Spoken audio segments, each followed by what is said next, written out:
Welcome to MVP News, where we get real about football. And now to your hosts, Mike Pagano and Paul Helmers.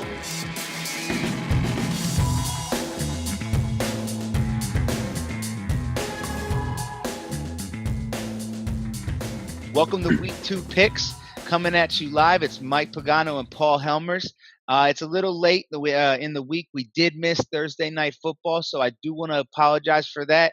A couple conflicts of schedule. This is the beginning of the podcast, so we do apologize for that. Paul had his school thing going on. I had the family thing going on, but we will make sure that these picks come to you a lot sooner and that we'll catch the Thursday night game. But yep, we are here for Week 2. What's going on, Paul? Hey, Mike, how's it going? Just another day and a dollar out here in Texas. It's raining and everything. Oh, it doesn't rain out here, man. I know you guys. You guys live in hell. Oh God. But all right, man. This is what I've been waiting to do. I want to talk crap with you. I would say this is a little bit PG-13 show, so I want to talk some shit with you. I want to go there with you, and let's talk about who's going to win these games because obviously I know that there's some shit talk coming from last night. So let's go ahead and just touch on it because we couldn't call it. If anybody watched last week's weekly wrap up, I put my foot in my mouth, and I might have said that the Ravens were, legit. So I know that Paul's not quite. I know someone's got some shit to say. So hey, the score does lie a little bit, even though 11 points is not close. That's a lot closer than what it was. And at one point I was like, man, the Ravens are going to come back and prove me right. And they let me down. So, yeah, that's all I got to say on that one. But, I don't know, man. Paul was right. They didn't look so good. Not good at all. Look, when you give up those kind of numbers to Andy Dalton, you're not good. You're not. Andy Dalton is a middling quarterback, and we just watched Andy Dalton look like he could potentially run for MVP this year, and that's not going to be a week-to-week thing for him. So you can't be legit giving up that kind of game to Andy Dalton. All right. So let's go ahead and just get into the weekly picks. So we're going to be real natural with this. I'm not going to go through this just so you guys know and be like, all right, Panthers, Falcons, Chiefs, Colts. So guys, pay attention. We're going to shoot through this. We're going to talk just like you will with your boys. So first up, though, we do have, and I will be naming who the team is and where they're playing. But we got the Panthers and the Falcons. And I'm going to be honest with you right now that the Falcons, although the way I want to say this is, although they did play the Super Bowl champions, they did play the home opener for the Super Bowl champions. Now, I ain't got the numbers in front of me right now, but I know that they're really good for the home opening Super Bowl team. But even though that was true, I don't think the Falcons are that good. I'm not saying that, they didn't look worse because it was the Eagles, but I'm saying they're somewhere in the middle of not good and like, all right. Because the Eagles showed us something. The Eagles showed us that you don't have to do it the other way. The other way, people would say, oh, you got to, double cover Julio, make him win with the rest of the team. No, the Eagles said, nah, screw that. We're not going to just double cover Julio, make you win with the rest of the team. What they said is, we're just going to cover the rest of the team and make you win with Julio. And they couldn't do it. They had all these yards for Julio, but they couldn't get in the red zone. Matt could not get the third down completions. Matty Ice was as cold as ice in a negative way. And then we just got reports today that Freeman will be missing the next game. So it's all going to come down to Coleman. Now, I think Coleman's a pretty decent running back, but they're known for that two-headed punch. I think the Panthers' defense is crazy. I think the Panthers' defense is definitely, it's not like, one of the best type of defenses, but as far as teams go this year, they have a rock solid monster defense, and I think that they're going to handle the Falcons, even though the Falcons are in their beautiful new stadium, home opener. I think Panthers got that in a heartbeat, man. Oh, I think you're absolutely wrong. This is going to be all Falcons. We watched them last week. The Eagles' defense is way better than the Panthers. If we're being honest here, the Eagles are going to be a top defense. Whoa! You think the Panthers' defense the Eagles' defense is way better? Now, I think the Eagles got a good defense.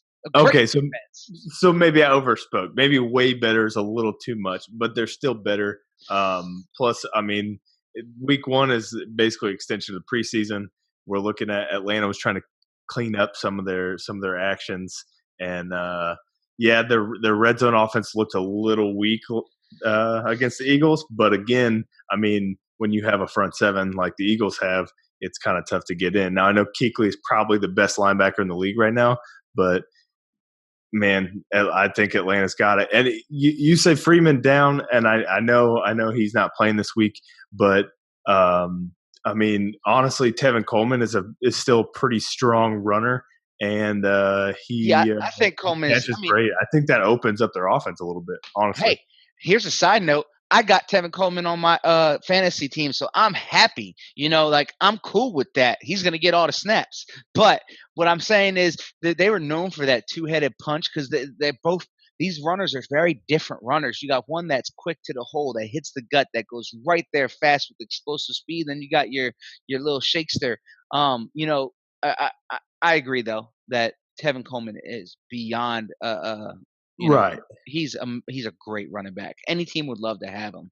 But, and I mean, when you split them up like that, when you play Freeman on some downs and Coleman on other downs, you're basically forecasting to the defense exactly what you're going to do. You're telling them like, okay, Freeman's in the game. They're not going to pass it to the back. They're going to he's either staying in the block or he's running, right? That could be done. Game, then he could potentially stay in a block, but most likely they want to hit him on the outside where he can use his speed and quickness to make some moves. So, I mean, I just think if Tevin Coleman's their main guy, I think it kind of opens up the game a little bit. Not that Freeman should never play, but I'm just saying I think it changes things a little bit, and Carolina has to plan a little different.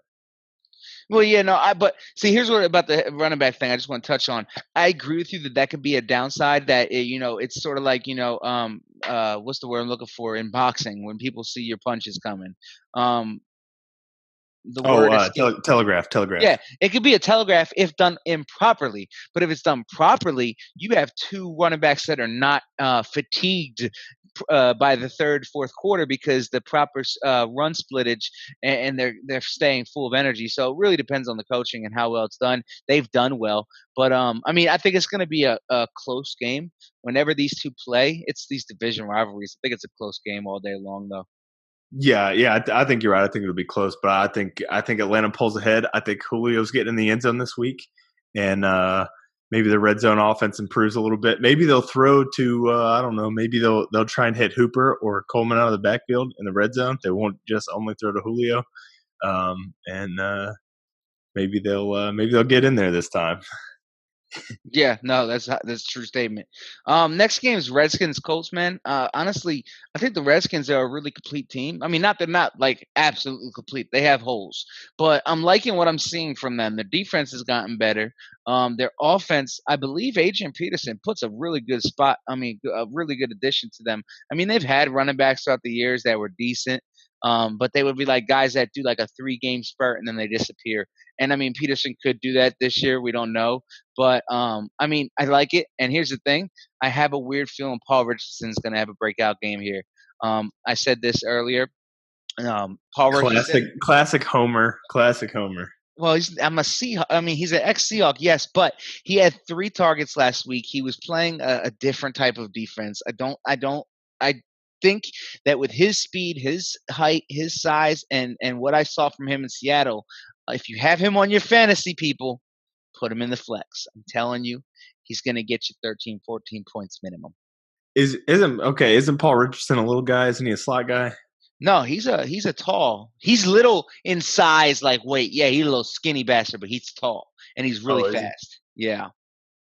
I had him pictured as a short guy, like a picture perfect slot guy, but because Doug Baldwin was the number 1 no matter what. So I mean, he sometimes would maybe touch the slot, but no, he was the tallest guy on the team. Well, not on the team, but out of the wide receivers. But for this game though, I got the Redskins all day. I don't see the Colts still being a threat. I still think that they're building. Andrew Luck, Yeah, he's got a lot of rust to work with. So I didn't see anything from them last week. They're really boring to watch for me. They're a boring team for me. They're not the same as when Andrew Luck was healthy and younger. They were exciting back then, 4 years ago.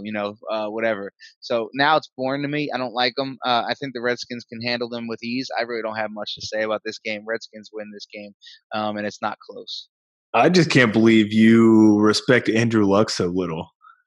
No, I don't. I really don't. Here's the problem. Too many people gave him that Hall of Fame coat way too damn early. He's Before not he that even played great. it down. He's not Coming that. out of college. He's got intangibles. Yes, he's got Right. size. That's Yes, what makes him. but no, he don't use them properly. What do you mean he doesn't use them? No, he doesn't use them. This man has been injecting life into the Colts offense for his entire career so far. No, he has been injecting interceptions into the. Yeah, so he throws a lot of picks, but so did Brett Favre. It's a style of quarterback that he is. He throws the ball downfield. He's not just throwing. He's not Dak Prescott. He's not going to just throw 10 yards. All right, let me rephrase. I would take Luck as a franchise quarterback. He is one of the 32 that actually deserves to be a franchise quarterback. You put money into him. But what I'm saying is he's not. He's not. Wilson. I think well. That's a debate for another time. I think you're taking Andrew Luck out of the equation way too early. He's only played one game since he's been healthy, right? He's only been back one single game. And if you remember in that game, he was pushing a game-winning drive before his tight end fumbled the ball and lost the game for them. Yeah. So it's not like Andrew Luck had a bad game. He had a good game, and I think that he pulls it together this week. Indy, I can't believe 2 games in a row we're going to disagree. I think Indy's going to win, but I disagree with you said it's not even going to be close. I think it is going to be close, but Indy's going to pull out. I'm going to give Indy by 4 points. Wow. All right, let me go ahead and mark that down. Hey, everybody listen, just to let you know, me and Paul do not tell each other what we're picking prior. We try and keep this completely hidden from each other. That way this is, we get surprised. So he's legitimately surprised, and so am I. I honestly did not see him picking differently on that one. But hey, so let's go to the next game. I'm gonna bet money that we don't pick differently on this one. I think that the Texans will destroy the Titans. Here's why. I don't believe people should get caught up in the fact that the Patriots beat them like they beat them. That is the Patriots. It's a matchup. Number 2, Belichick owns his children. That's just how it is. Right now, he is 6-0 against him, Bill O'Brien. So let's not forget either, Houston, not only is Houston's team run by Bill O'Brien, who is a former Patriot assistant, but the defense is ran by Romeo Crennel, a former Patriot assistant. And before this past year where the Titans poached him, Mike Vrabel was also coach on the Houston Texans, a former Patriot player. So old Billy's got the Texans pegged. I think that's a matchup issue. That's why they were able to shut down DeAndre Hopkins pretty well. I don't think Tennessee has the players or the strategy to do the same thing. Yeah, and honestly, I think that Mariota is not a good quarterback. No. I think that there's a lot of hype for him. He came in with Winston. I think Winston is far better than him, even though Winston's his own issues and there's questions about that. But I think he's far better than him. I think they're about equal. Winston's the problem child, and Mariota is less physically talented. Yeah, if you could take Mariota's demeanor, because everybody that meets him says he's the greatest guy in the world. He's like got these certain, things about him that you would want him to run for like president. They say like that's right. What people that meet him say. And then Jameis Winston just has better arm talent than Mariota. So if you could take the two and put them together, you might have a great franchise quarterback. But yeah, all in all, what I will be looking for in this game though is Watson. I want to see was Deshaun Watson's outing against the Patriots because greatest defensive-minded coach Bill Belichick literally destroyed everything that he could expect to do, or because I said this in our last podcast, is Deshaun Watson going to come back to pre-injury? We don't know that. We don't know if this is, was that the Patriots doing, or is that post-injury? We don't know. And I'm praying that we get him back. That was the most painful injury I've ever felt for a player outside of my team. I have never been that hurt for a player outside of Seattle like that, because it was like this kid was having, oh my gosh, such a year. And to see that, and I really hope that we get to see something from him again. He was definitely on track. He's going to break some records last year, and demolish the rookie touchdown record. Is I think Russell still has it tied with Peyton Manning at 28, and this guy was on pace to demolish that record. Right. I mean, I think he was at like 20 something touchdowns, and it was like 7-8 weeks to go. Like, right. he was going to demolish it and put it to a place where nobody will get to, like, for 10, 20 years. So, hey, whatever. God has plans, and his plan was to bend that man's knee. So, right. All right. So, first interesting game. Here we go. Philadelphia Eagles, 1 p.m. Eastern at Tampa Bay Buccaneers. Who do you got? You think this is interesting? I don't think it's interesting at all. This is Philly all day. It doesn't. I mean, I know that technically Philly's got a backup quarterback too, but Nick Foles might be the best backup quarterback in the league, and could probably start on a couple of teams. Ryan Fitzpatrick, we know what we're getting with them. I know he came out and just demolished the Saints last week. Well, I mean, their defense, but I mean, again, this is the Eagles' defense. I think they're way better than the Saints' defense, at least at this point in the season. Saints could turn around again like last year. But, I mean, Fitzpatrick's not going to do this again, right? I mean, not against the defending Super Bowl champs who with, I mean, people like Malcolm Jenkins leading the locker room who has no, like, I mean, you heard what he said. This year. We're the same as everyone else. We're at the bottom. We have to work our way back to the championship. Yeah, they say that, but those guys are full of pride. You see it in everything they do. They can say all that they want, but my man, the coach went and wrote a book after one Super Bowl.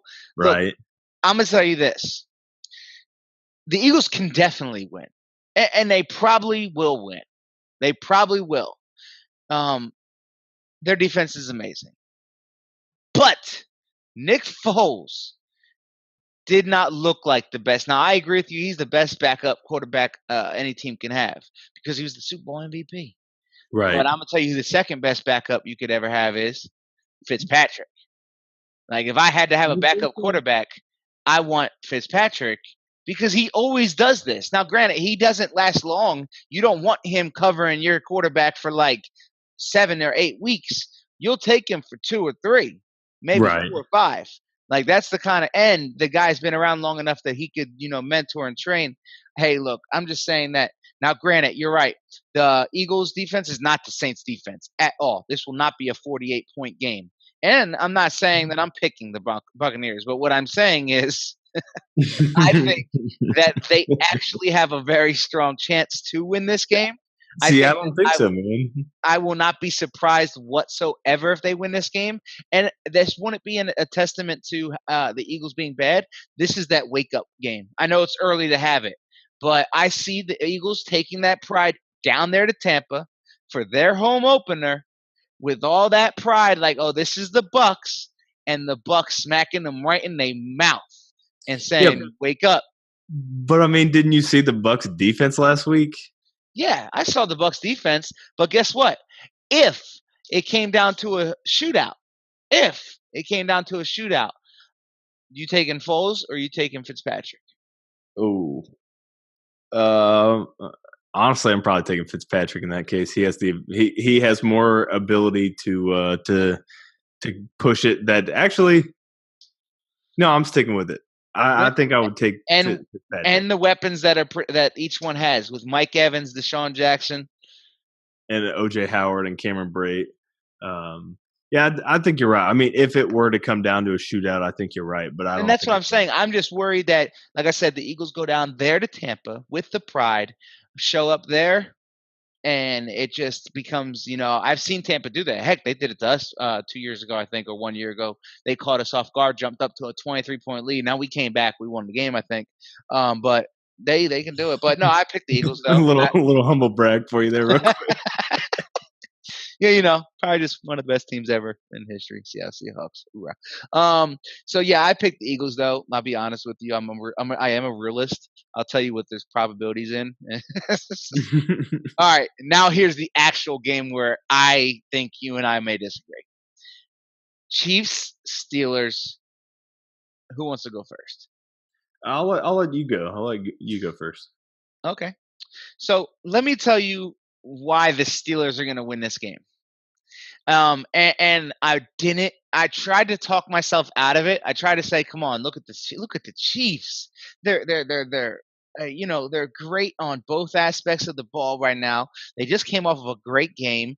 Tyreek Hill is a friggin' cheetah in a uniform. He has speeds that we don't even know yet, like gears that he hasn't even touched yet. Your boy Mahomes, is that how you say his name? Mahomes? Oh, Mahomes. Patrick Mahomes. Yeah, I mean, he's looking good. But here's my problem. The Steelers are the most inconsistent team in the NFL the last couple of years. They do this thing that you've even mentioned before, where they play to the team they're playing's right. You're right. Play the level of their competition. Yeah. And they've been known to go from a very bad road loss to a very good home win, but then go right back to, like, they respond to losses with wins. They respond to wins with losses. They're consistent in their own way, but they're very inconsistent with how the world should operate in the NFL. So because of how they played last week, I swear the Steelers are the only team that I do this with, where I look at them and pick the opposite of how they just performed instead of thinking they're going to ever streak. Because of how they did perform last week, I see them coming into their home stadium, that crowd into it. Juju Smith's going to have a game. Antonio Brown's going to have a game. Ben's going to have a game. That young running back's going to have a game. Is it Connor, I think? Right. I think they're going to have a game because that's what they do. Like, they step up to the plate when it comes time. But next week, they're going to suck. Like, that's how the Steelers are. Like, I don't get them, but I see them going out there. Chiefs are coming to town. I think they win this game, and I don't think it's, too close. I think it's like a 6-point game. Well, I think we have a shootout on our hands. We witnessed that last year. If you remember, Ben just tore the Chiefs defense apart last year. Now, so I agree with you. I think Pittsburgh is going to win this again. It's at home. Back-to-back bad weeks isn't going to happen. I do think the Chiefs have the ability to kind of score almost at will, right? As we saw with their high-flying offense last week. I think they could potentially be the top offense in the year or in the league this year. But like I said, or like you said too, I mean, with Pittsburgh playing to the level of their competition, it goes both ways. They don't just play down; they also play up. Yeah. So, whereas when they're playing the best in the league, when you're looking at like New England, they'll go in there and go toe to toe with New England. Well, they'll go toe to toe, but New England owns them. They won't. They're likely not to beat the Patriots, but. Yeah, but what I mean by toe to toe is they'll play the Patriots in a way that if they played other teams that way, they would blow everybody out. But yet they can only do it against the Patriots. They're a freaking weird team. Right, and I mean, I just think we're looking at a high scoring game. We're looking at, I mean, the Chiefs defense is nowhere near where they were last year. They're, some of their best guys are gone. They traded Marcus Peters, which I mean, I think they had to. He's a little bit of a locker room issue, but I mean, I think Pittsburgh's got it. Yeah, I agree with you there. I'm surprised we agree, but hey, let's keep it going, moving fast. Don't want to take everybody's time up too much. Next one. This one's a real simple one for me. I have nothing to say, but Jets are gonna beat the hell out of them. Jets, Dolphins. Dolphins suck. I can't wait to see what Sam Darnold. Darnold. Yeah, Darnold. Yeah. Darnold. I always mess up names. Sam Darnold does. I'm excited to see what this young team can do. I'm not giving them the crown. I'm not going to say anything like that. I see them being a wild card team. I think they're going to destroy the. Whoa, wild card. No, I think that no, I don't mean that I'm locking them in wild card. Sorry. Let me Oh, rephrase that. right. Okay. They're a wild card capable team in this Okay. AFC. The AFC is very weak. If they play to their potential. Yeah. That's what I mean. Yeah, it's not the NFC with like 55 stacked teams when there's not even 55 teams in the NFC. Right. 16 teams, all 16 teams have like their quarterback situation figured out in the NFC. Yeah. But I agree with you. I think the Jets are going to win this one too. I think it's going to be by a lot, like you're saying. Jets really showed up last week. I do think that's a little bit because the Lions are down. They have their a rookie head coach who's still trying to figure some things out. But Jets all the way. All right. Next game is also a game that I'm going to go ahead and I'm just going to say that it's demolishing. Chargers, Bills. Bills are the one team in this NFL that I'm going to go already out and say that they have zero chance of making the playoffs. I would fork them right now, right here. Oh, yeah. Right now, right here. And Chargers are great. They have the best quarterback that's not wearing a Super Bowl ring. Right. I think that, the Chargers demolished them. I don't care if the Bills are at home. I don't care if the Bills had Rex Ryan in his backyard. There doesn't matter. No, I agree with you too. Yeah, the Chargers, Buffalo, pretty much. I have a good feeling that pretty much every single game that Buffalo has this year, I'm gonna pick against them. I might be wrong. They might win a couple, but if I had to bet, if someone came to me with a gun to my head and said, "Would you bet that the Bills go 0-16 this year?" I'm probably gonna. Yes, the answer is yes. I would bet that. All right, we'll see. Next one up. Now, here's a tough one. Vikings, Packers. So I'm going to go ahead and just start this one off just because I honestly believe, and I said this in our last video, that the Vikings are the most complete football team in the NFL. Yeah. We saw the Bears give the Packers issues. Now, some people could say, well, Rodgers was not there for this much time. Okay, I was watching the game. Before Rodgers went out, the Bears were still handling them. And that was a Bears defense that is not the Vikings defense. That was a Bears offense that put up 20 to nothing on them. That was not this Vikings offense. I honestly think that even though this is Lambeau Field, and the Green Bay Packers can definitely do something in Lambeau Field. Don't get me wrong. They have that magic. This game is hands down Vikings. I think that, Green Bay used to have the Vikings number, but I think that Daddy is now the Vikings in that division. Oh, yeah. Everybody's looking up at them. I think that, there's no question to me this.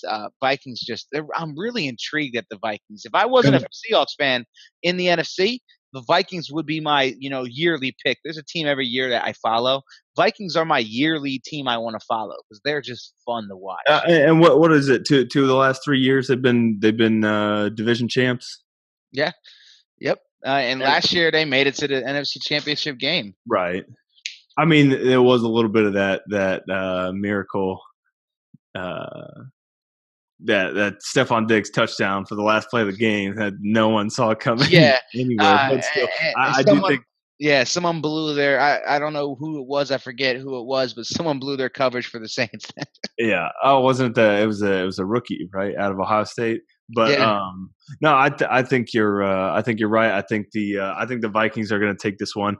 There's a chance Aaron Rodgers might not even play. The last thing I read was McCarthy is optimistic, at least. He said Rodgers looks better or feels better, looks better now than he did on Monday. But I also think that's if he's going to be hobbling again, we're looking at a defense who's going to put pressure on him. I know they're not Khalil Mack, but it's not like Everson Griffin isn't at least a comparable level of a pass rusher. He's still pretty good. I would say that the Vikings get to Rodgers. If they push Rodgers too early too, there's a chance he gets hurt and he's out for the season. And I don't think I risk a game. I don't think I risk this game this early with Rodgers. If it was me and there was even a doubt in my mind, I think I'd sit him. And I have a feeling the Packers would feel the same way. So with the even thought that Kaiser might play. If Kaiser is playing, that's the game over. Dude, game's over before he steps on the field. But to all my fantasy players out there, sleeper pick, put Kaiser in. I'm just joking. No, that's the stupidest thing. Imagine if someone remember side note, we're gonna have a little break right now and talk about fantasy for you guys want entertainment. So we got a fantasy league, and I hope they're listening. I hope this guy's listening. First round, my man drafts Jimmy G, and then in like the 8th round, he drafts. It was before that. I think it was in the 4th round. He picked Baker Mayfield. Oh no! Okay, yeah, Baker Mayfield. No. That's not where I was going. That actually makes more sense to what I'm about to say. So, like in the 9th round, he drafts DeMarco Murray. Oh yeah, who just retired? Yeah, who's an announcer now for like CBS. Right. Oh man, it was great. But I was gonna say, what if you're sitting in your draft room, you're just chilling, and like the 7th round comes up, and someone goes and gets Kaiser, and they're like, "Oh, I got a good feeling Aaron Rodgers is gonna get injured this year." And then the Packers are going to miraculously turn around a quarterback who had like one of the worst rookie seasons in history last year. Yeah. Oh, that's what you get for going to the Browns. Like, I wonder if guys in the draft hear the Browns and they're just like, oh. I feel like you're trying to direct some punches my way. No, I'm being serious. Are you trying to bait me? Like when they get that call, in the phone call, ready? So the phone call that they get. Right? Dorsey gets on the phone, and did you see that? Did you see that Dorsey real quick with Baker Mayfield when he gets on the phone? He said, "Well, hey, buddy boy, we're going to take your first overall." But I just remember him saying "buddy boy" like 4 times. No, I can I can imagine though that when you're like a college student, you're in the draft, it's the 4th round, 3rd round, you're sitting there, and then your phone rings. On Apple, it'll tell you the city or town that area code's from. 216 thousand. And someone's just looking at it like, nah. Hey, Dad, I think the Browns are calling.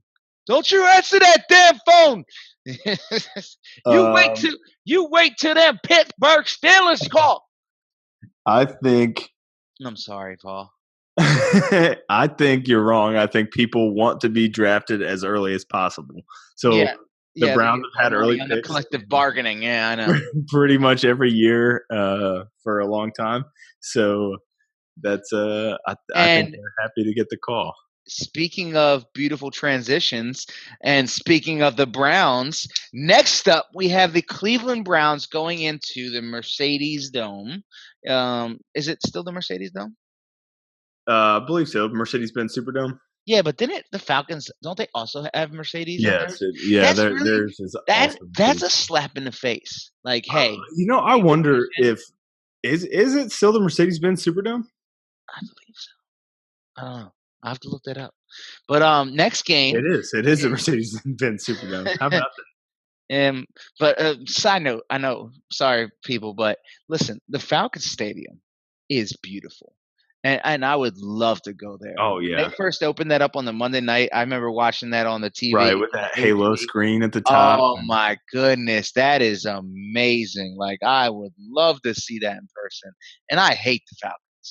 I just wonder, like, is the Chick-fil-A thing real? Is Chick-fil-A really, like, not open in there on Sundays? That wouldn't make sense. Like, I know they have Chick-fil-A. That's one of their, like, vendors inside the stadium. Yeah, so I get what you're saying. That's what I wonder. Do they really not open that part of the vendors? Are they Sundays? Only open for Monday and Thursday night games? Yeah, that's how many primetime games can you have? Here's the question. 2 a year, maybe. Yeah, here's the question.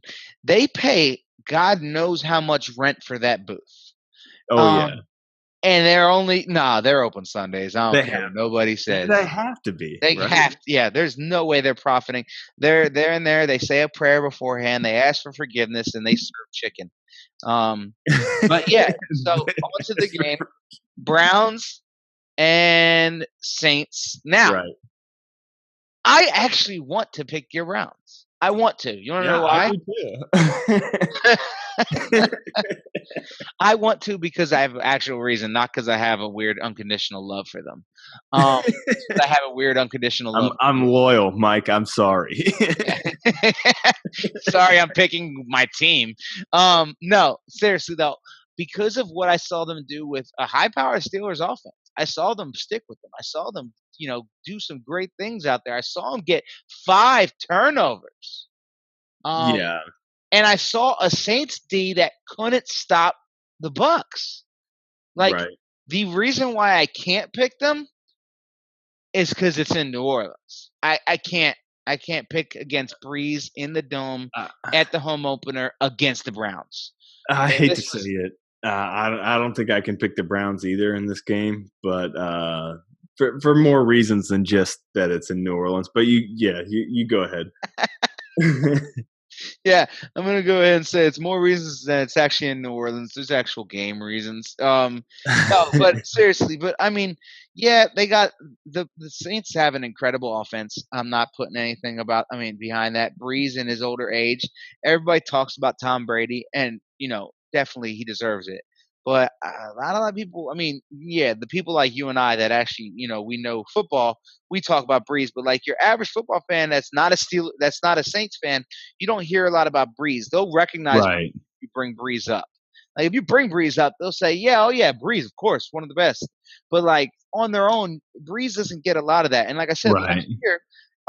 last year he actually had his best ever touchdown to interception ratio, and he had the best What rating? completion percentage, I believe. Well, I believe it was in the 70s. I think it's a little inflated. I'm not trying to take anything away from Drew Brees. I do Because think he he's had great, Kamara?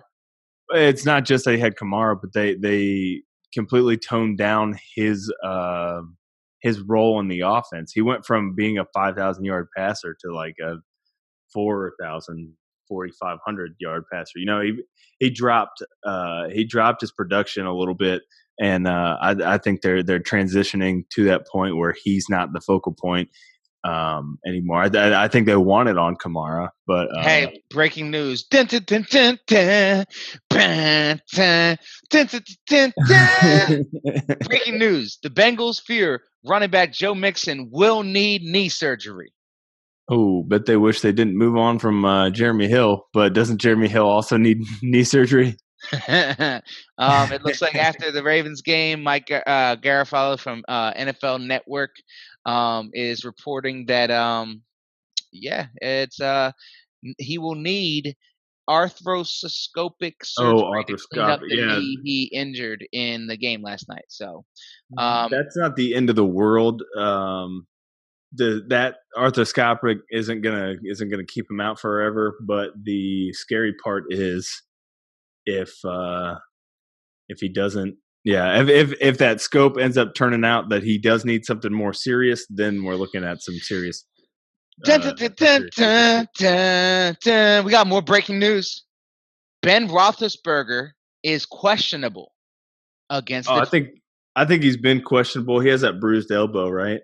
It just came out at 4:12 p.m., which is was that September 14th? When's the day? Oh, I'm sorry, it's East Coast time. I'm like, yo, it's 3:53. Yeah. So okay, not time traveling. 30 minutes ago. It says that looks like I'm sorry, folks, this is breaking news, so I can't really read it that fast, but yeah, it's a minor elbow issue. So bumps and bruises associated with the game. If he misses a game because of bumps and bruises, though, he's okay, first off, we know how he is. Ben Roethlisberger's playing this week. Yeah, look at me, I'm hurt, and I don't want to. But I think the only time I've seen him miss time is when he broke a jaw. Like he doesn't sit out. Come on.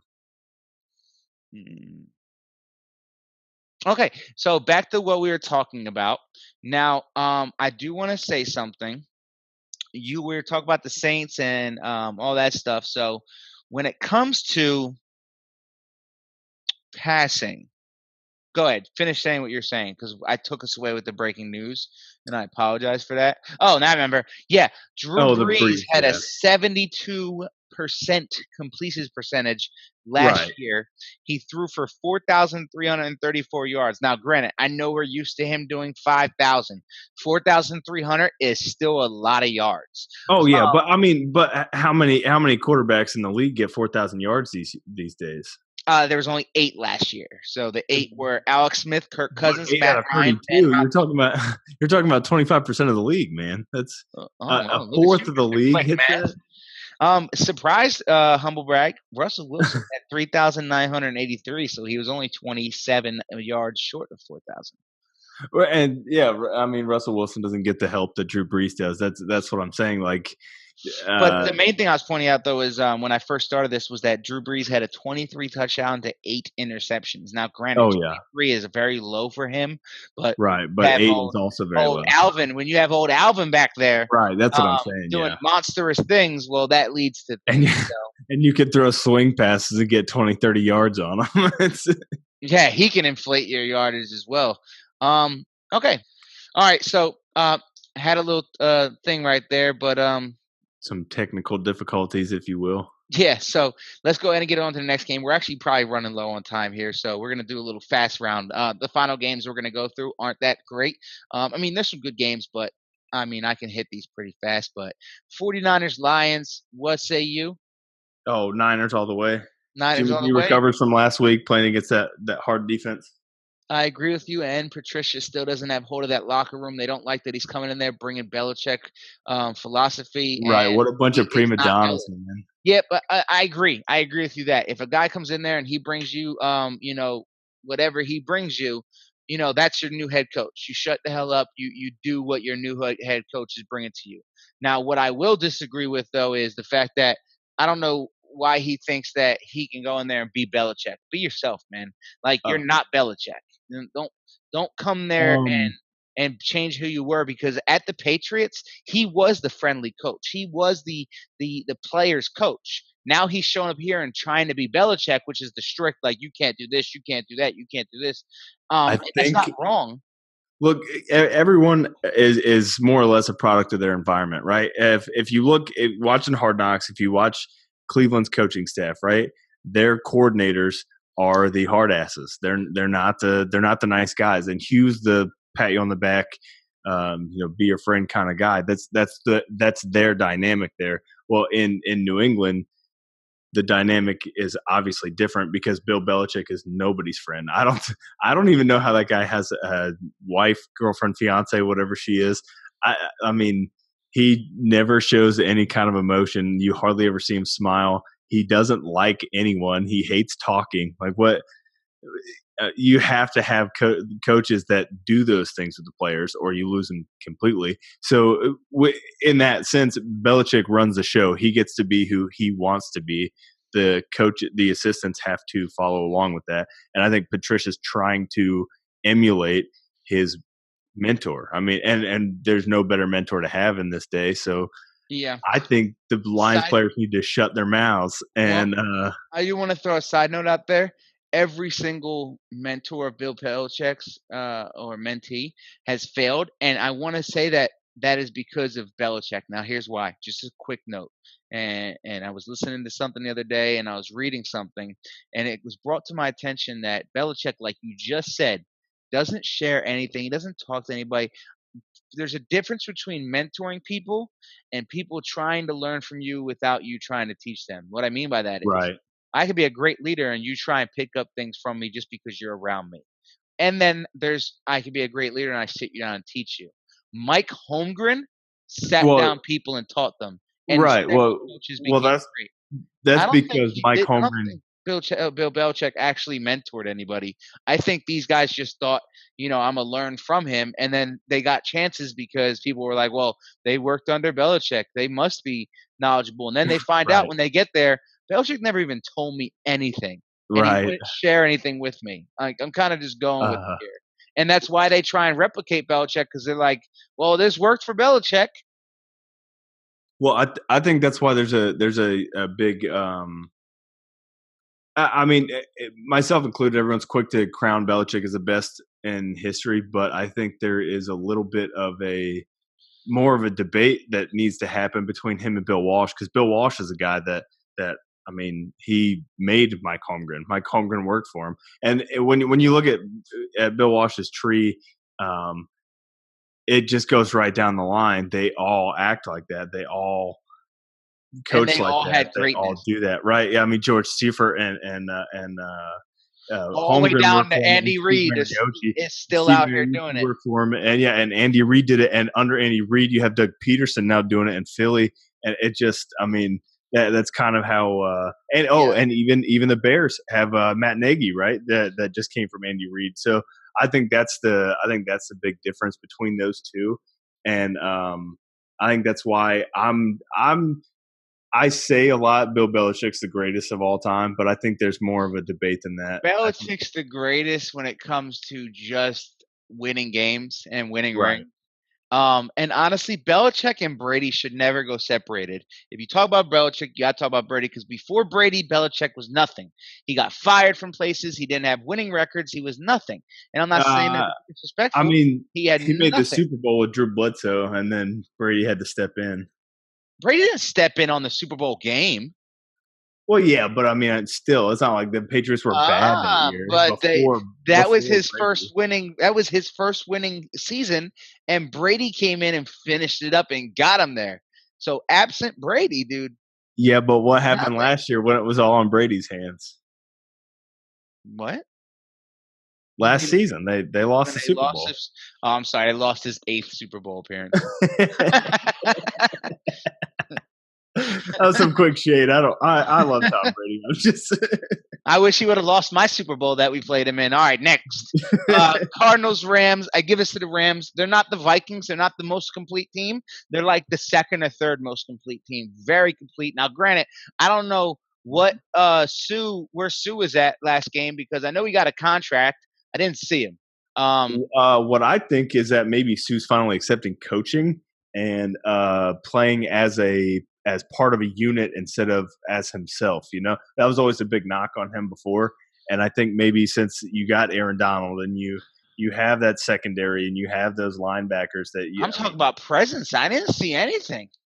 Well, I mean, it's not like he wasn't there. It's not like the Raiders had this great run game. It's not. I mean, yeah, Marshawn Lynch had that one big push, but he also got First help. of all, he got help from his own team members that jumped on the back, that he got help from the defender that jumped from the back, like right, like smack you in your helmet, you idiot. But I picked the Rams for this one. You got anything different? No, Rams for sure. All right, next game, Patriots at Jaguars. Here's my upset of the week. I think the Jaguars still have a chip on their shoulder from last year's playoffs. I think the Jaguars have a great defense. I don't think their offense is that much better, but if they're at home and there's emotion in this game because of what happened last year, I think they can knock the Kings off. I could be wrong, but I like having that one upset of the week. This is my upset of the week.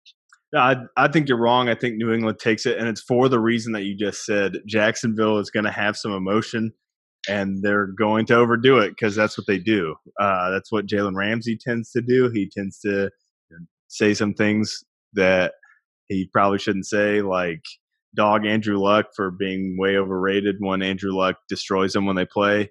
And, I mean, that's just I think Jacksonville is a little over-emotional, but I think I tend to not like that. I got New England picked here. All right. Next game is Broncos Raiders. Now, I believe that the Broncos, they're kind of mixed up with me. So last week I saw what they did to us. Von Miller's still a beast. I mean, they still have that capability. But then Case Keenum also threw 3 interceptions. Right. He did not look good. And even with their defense doing what they did, Seattle was still able to stay up there with them, come right back down the field and drive, scoring goal for goal with them, and then they won on a very controversial touchdown. I don't like that as a playbook to go into the next game. Now, granted, the Raiders, half a game looked good. The second half of the game did not. The first half was scripted. John Gruden ran that. Then the other coaches started being involved with play calling, and it fell apart. So honestly, it's a very tricky game here. Broncos are home. They are up there in Mile High. Derek Carr, I don't know what to expect from him right now. I don't know if we're getting his year he got injured, almost MVP Derek Carr. He threw that terrible interception. Oh It yeah, was absolutely disgusting. I don't know. yeah, I don't know what. Like he turned his body, went across his body, which is the first no-no, and then right, lobbed it into nothing. And my man was just standing there like, "Oh, look, a blessing." And to cap it all off, it was the final drive that you can do something like that was when you had to do it. So right. that completely turned me off to him. But hey, this is when you come rebound. But as of right now, it's a hard one. This is a hard game, and I'm split on it. Can I go with a tie? I think the Broncos pull it out in the very end of this. But I mean, I'm giving it to the Broncos as a coin flip here. This is really a evenly matched game here. Even though the Yeah, Broncos on paper are better, I think yeah, I didn't see them with that last weeks with Seattle. They should have, right. with They the way they their didn't defense really was playing, they should have blew us out, but they didn't.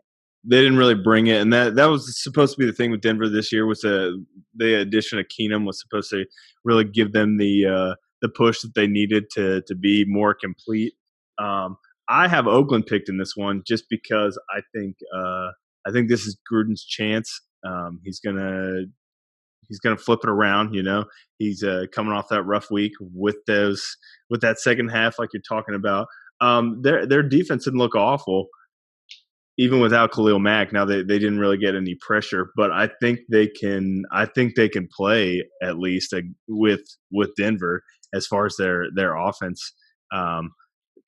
And Oakland's offense. I mean, Derek Carr, he's got some things to clean up. You're right, but I think that's what's gonna. I think it's all gonna happen. I think Oakland's gonna pull it together. Yeah, I could definitely see that happening. Also, now that I think about it, I mean, because you got to remember the Rams' offense is much better than the Denver's offense. Right. All right, Oh, way better. last game of Sunday night, Giants at the Cowboys. I think the Giants are going to destroy the Cowboys. I think the Cowboys are terrible this year. I think the Cowboys are not running their offense properly. They have no offensive weapons. Zeke is their only weapon. I don't think Dak is playing that well, and Zeke honestly didn't even look that great last week. Now, they're gonna get they're gonna end up behind double digits, and you can't just run it with Zeke. So they're gonna abandon the run. You can't abandon the run though, because that's your main focus. I just don't see the coaching even being good in Dallas. The coaching is failing. The culture is failing. I don't. I think we really had an anomaly when Dak and Zeke had that year. And I'm not saying Zeke's not a beast. I think Zeke's a beast.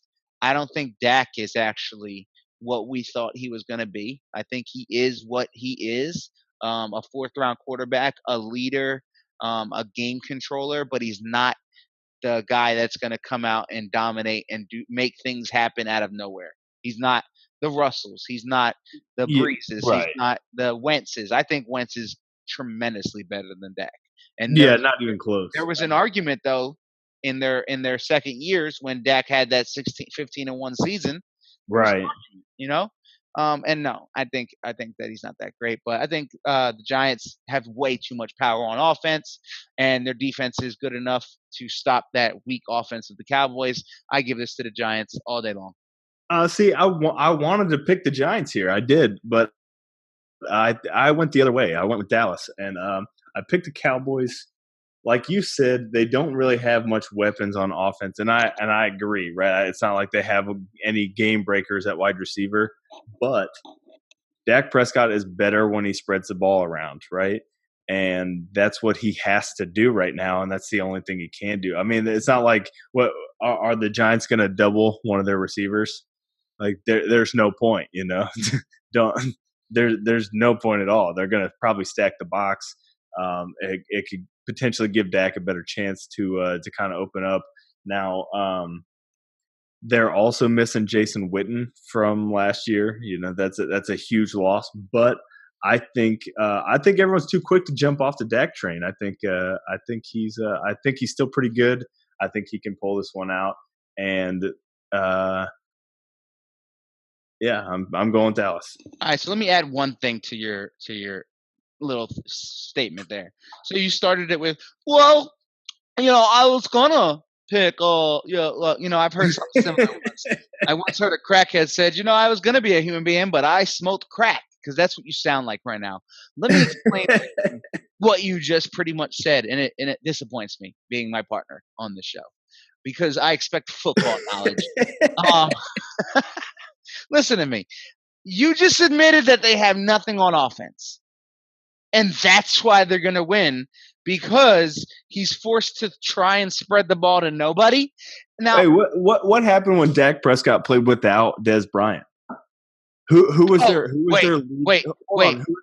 No.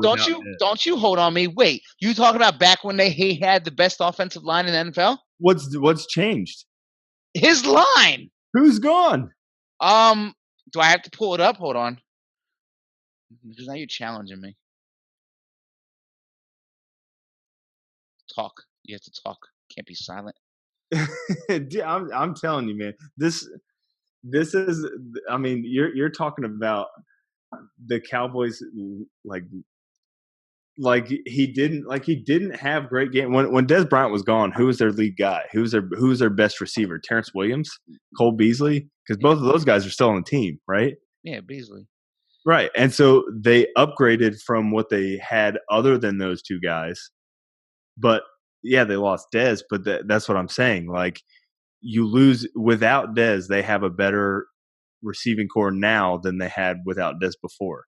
So I think everyone's way too quick to jump off the Dak Prescott thing. I don't think they're I don't think Cowboys are going to the Super Bowl, but I'm just saying I don't think they're as bad as people are saying they are. So in 2016, when they had their year, they had Connor Williams, and they also had Collins on the line. So those two people on the line that are not there anymore. Hold on. And is their center still? Wait, Collins is still there, man. He's not starting. Well, no, because Collins is this year. What I'm saying is, in 2016, the left guard was Ronald Leary. The left guard? Okay, I'm sorry. Ronald Leary was 2016. This year is Connor Williams. This year is Connor Williams? Yes. And then 2016, the right tackle was Doug Free, and the right tackle this year is La'el Collins. So right. Now when that guy was hurt and Collins played, have you watched Collins play? I'm just saying it's not the same line, because you said it was the same line. That guy runs like a running back, and he weighs like 350 pounds. I mean, that's cute. What do you mean? It's not the same line. That's cute. Come on. Okay. All right, they're still the best line in the league. They still got Tyron Smith. They still got Zach Martin. They still got Travis Frederick. I'm just saying that they're still here. People are quick to leave them, but they're still here. Okay. Maybe. I'm just pointing out facts here, man. But no, seriously though, what I think is going to happen is you have an incredible, not incredible. Let me take back my word usage. But you have a really good offense with the Giants. I think that they take the lead early, and I think they take a good lead, and then they abandon the run. And if they abandon the run, then they're screwed. I think you're overvaluing the Giants' offense, because I don't think Eli Manning is nearly as good as people want to give him credit for. All right. Well, let's go ahead and get into the next game, the very last game of the season. Wow. The night or week is Monday Night Football, and it is the Bears. I know we're disagreeing on this one. I know I got someone else picking Seattle Seahawks. Well, you already know I'm picking probably, so I'll go ahead and start it. The Seattle Seahawks will win this game. Homer. Let me explain to you football knowledge. So the reason why Seattle will win this game is because the Chicago Bears. Yes, they have pom-poms, Mike.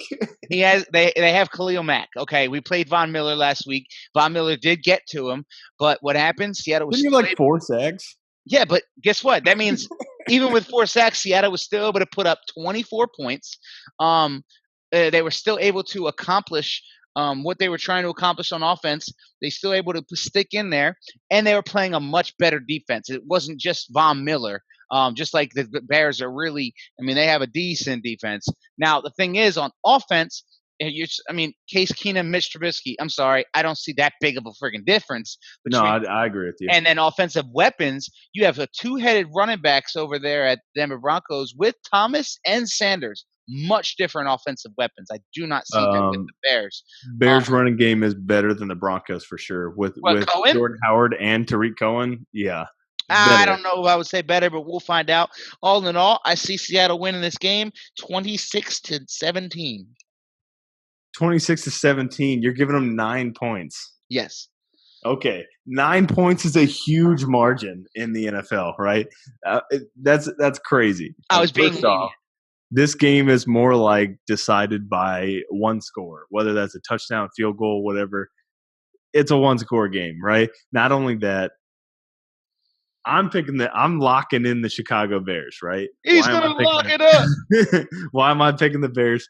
I'm picking the Bears because what you're saying I think is wrong, right? I think the Bears do have a good defense. Maybe not quite as good as the Broncos, but between Khalil Mack, Roquan Smith, Kyle Fuller, I mean, they got the names, they got the guys, they make impact. We watched Roquan Smith in his first play, I think got a sack or a pressure or something of that nature last week. And I think the Bears defense is better than what you're thinking. I think Khalil Mack can at least force Russell to run around again, right? And if Von Miller got 4 sacks, we can probably expect the same out of Khalil Mack. And I just think the Bears offense, where I think you're right about Trubisky, I don't think he's, at least not yet, he's not really, we'll just say really that good. But between Jordan Howard and Tariq Cohen, I think their running game is really good. They have some weapons in the air with Allen Robinson and that new tight end they have. I think the Bears are better than what you're giving them credit for, even though they lost that. They had kind of a stinker in the second half. Well, okay, so here's another thing I want to point out. So, no, I'm not saying the Bears are bad, okay? What I'm saying is that I don't think the Bears are better than the Broncos, and Seattle ran toe-to-toe with the Broncos and almost won that game. So what I'm saying is when I look at it evenly distributed, defense-wise, I believe that the Bears are not as good as the Broncos. They're good. But I think the Broncos slightly are better than them. Seattle was still able to put up 24 points on the Broncos at home in the home opener. Now, offensively, I don't think the Bears have as many weapons, and I don't think that the QB is that much better than the Broncos' offense. Honestly, I think Keenum's better than Trubisky, but I would say that maybe. I'd say it's even. But you might be right. But if you are right, that just supports my cause even more. So what I'm saying is, and I don't see Seattle losing 2 back-to-back. Their coaching staff is still Pete Carroll, one of the betters. And I see Russell Wilson coming out there. I see Marshall doing great things. He had 3 catches. Oh, come on. Brandon Marshall, what is he, 60? Yeah, but he looked really good. I know it was only 3 catches, but he looked good. Tyler Lockett is still one of the fastest wide receivers, and he's a big play threat, and he's a dangerous kick returner. And also, Chris Carson did not look bad at all. Rashawn Penny, hey, I have a feeling it's Monday Night Football. If you look at Pete Carroll's record on primetime night games, he has almost a perfect record. He is extremely good at nighttime. Seattle comes to show up at night games. They love showing off to the world. Mark my words, you lock it up, I lock it up. Seattle for the win. Pete Carroll runs a loose organization, and we're going to watch Khalil Mack tear it apart at the seams. All right, I'm down. Let's watch it. With all that though, that locks up. That finishes up week 1. Week 2. That's really all I have to say about that. I'm glad that you guys could come out and join us for this. Like I said, we're gonna go ahead and have this done earlier in the week. But just to give you guys a heads up, me and Paul are working on the schedule to have something locked up so you guys can expect to know when the podcasts are coming. Right now, it's just on Facebook. It's going to be on YouTube eventually as well. and then we're going to be pushing the audio out to iTunes and Stitcher when we get around to it. Look for that to be at least by week 6, week 7, that we should have it on every aspect. But Facebook is going to be 100% all the time. Last thing I'm going to say is Sunday nights are where we're going to aim for our week 1 recap. That way we're giving it to you fresh, giving it to you right after watching the games. So right after Sunday night game, unless it's running late, maybe during Sunday night game, we'll come on. We'll go ahead and shoot out that weekly wrap up and get that out to you guys. With all that being said, I'm Mike Pagano. That's Paul Helmers. This is MVP News. Hope you guys enjoyed it and enjoy week 2.